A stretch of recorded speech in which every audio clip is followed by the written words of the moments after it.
Qu'est-ce que tu racontes? Un podcast FLE, épisode 9, courir, pourquoi faire? Bonjour à toutes et à tous et bienvenue dans ce 9e épisode de Qu'est-ce que tu racontes? Aujourd'hui, nous allons parler d'un sujet que nous n'avons pas encore abordé dans ce podcast, qui est le sport et plus particulièrement la course.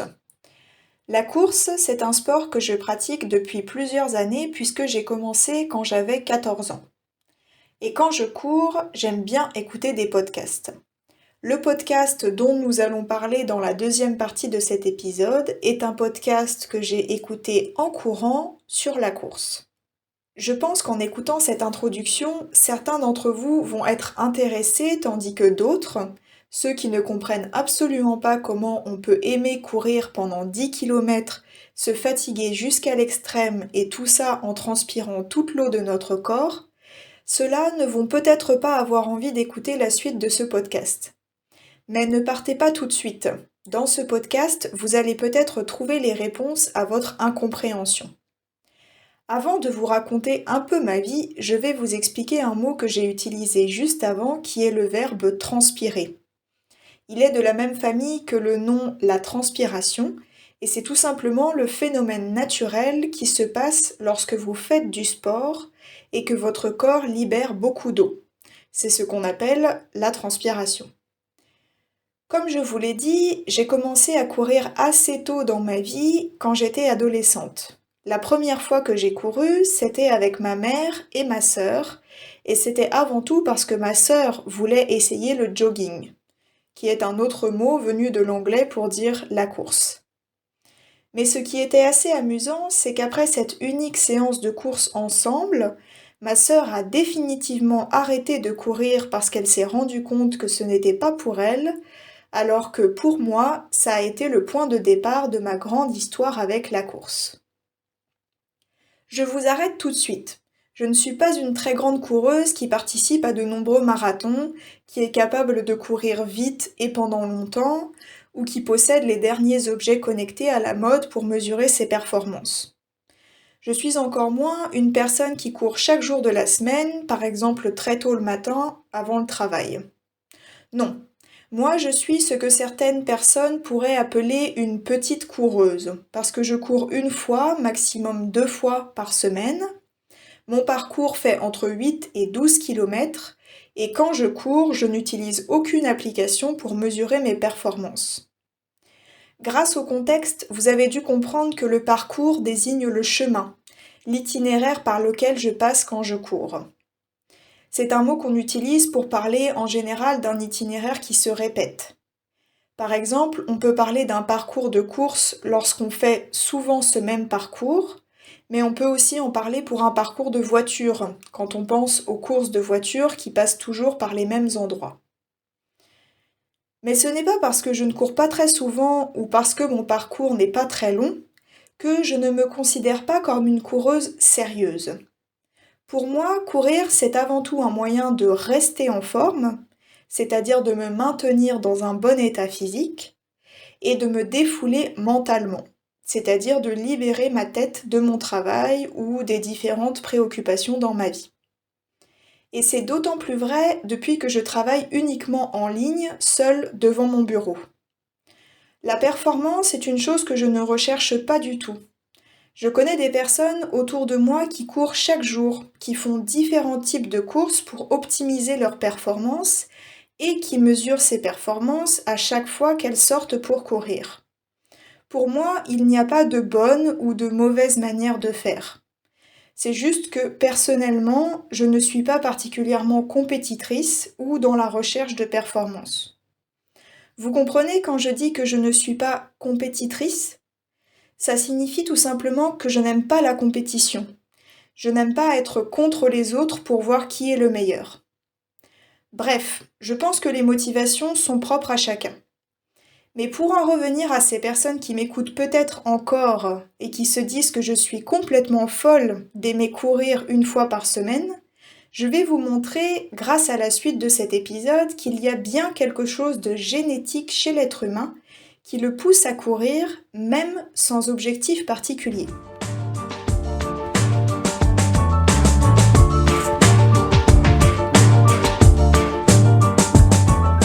Ma source aujourd'hui, c'est un podcast que j'écoute régulièrement et que j'aime beaucoup qui s'appelle Vivons heureux avant la fin du monde. Dans ce podcast, Delphine Saltel parle de sujets très différents en fonction de ce qu'elle vit au quotidien, un peu comme moi avec vous, sauf qu'elle a toujours des invités comme des spécialistes qui l'aident à analyser le sujet qui l'intéresse. Delphine Saltel explique dans l'épisode qui nous intéresse et qui s'appelle Pourquoi se fouler à courir qu'elle court depuis plusieurs années et qu'elle le fait principalement parce que cela lui permet de diminuer son stress. Revenons sur le titre de l'épisode de son podcast qui était donc Pourquoi se fouler à courir ? Il y a sûrement un verbe ici que vous ne comprenez pas qui est se fouler. C'est un verbe qui a un double sens. Premièrement, se fouler signifie se faire une entorse, c'est-à-dire se faire mal en faisant du sport parce qu'on a trop forcé sur une articulation, par exemple. Mais se fouler signifie aussi de manière plus imagée se fatiguer ou bien se forcer. La question que Delphine Saltel pose donc est celle de savoir pourquoi aujourd'hui autant de personnes aiment courir. Elle se demande ce que cela dit de nous et de notre société. Elle remarque notamment que quelle que soit l'heure à laquelle elle court, le matin, sur l'heure du midi, l'après-midi ou le soir, elle trouve toujours des personnes en train de courir. De plus, elle indique que selon une étude faite en France, environ 15 millions de personnes courent de manière régulière.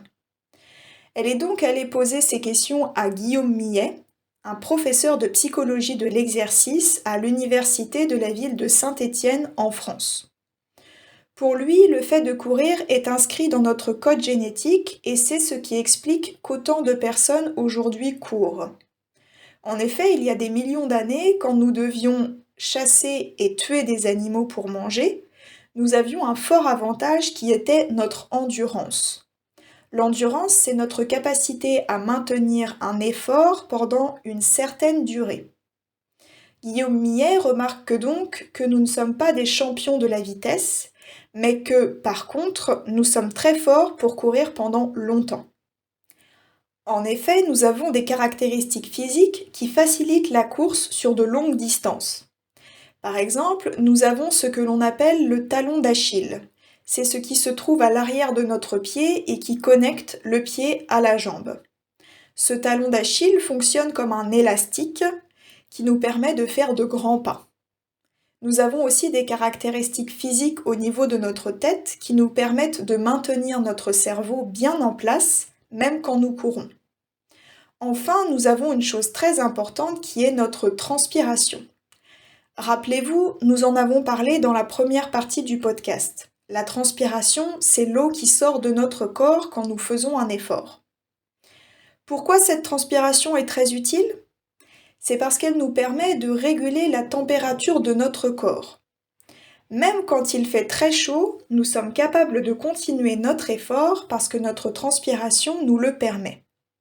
Nous sommes donc plus endurants que le guépard, notre cerveau est plus stable que celui de nos amis les singes, et nous avons une bien meilleure capacité que les huskies à maintenir un effort quand il fait chaud grâce à notre transpiration. Tout cela explique que nous sommes faits pour courir. Seulement, avant, nous courions dans un objectif précis, nous avions besoin de manger. Cela nous poussait à courir en moyenne 15 km par jour. Mais aujourd'hui, avec la mécanisation, l'électricité, l'énergie en général, nous n'avons plus besoin de courir 15 km. Notre corps est donc en manque d'activité physique pour être en bonne santé. C'est pour cette raison que certaines personnes, comme moi, prennent du plaisir à courir, même sans objectif précis. J'espère avoir convaincu ceux et celles qui pensent que les gens qui aiment courir ne sont pas normaux.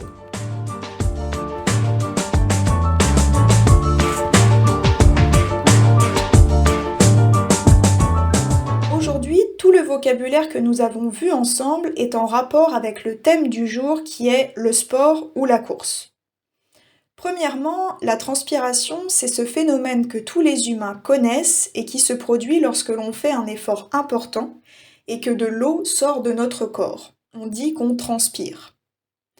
Deuxièmement, le jogging est un mot que nous prenons de l'anglais et qui est devenu un synonyme de la course.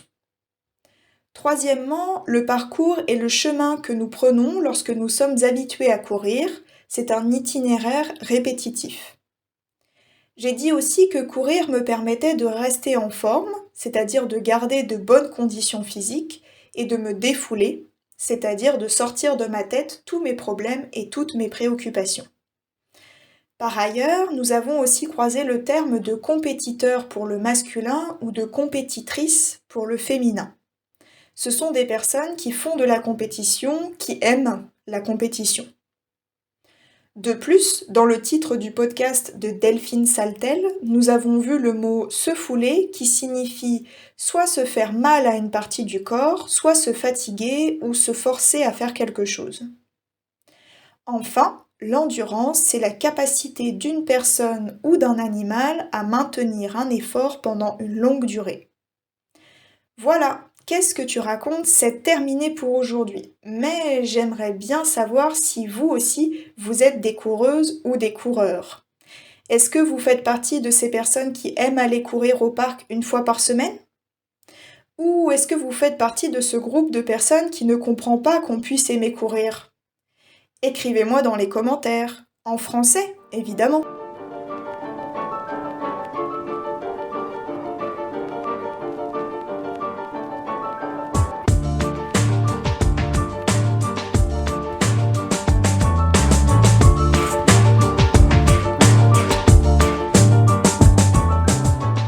Ce podcast est le fruit de la collaboration heureuse et inédite de deux écoles de langue se trouvant sur deux continents différents, mais ayant en commun un objectif, celui de vous apprendre le français et de le faire de la meilleure manière qui soit.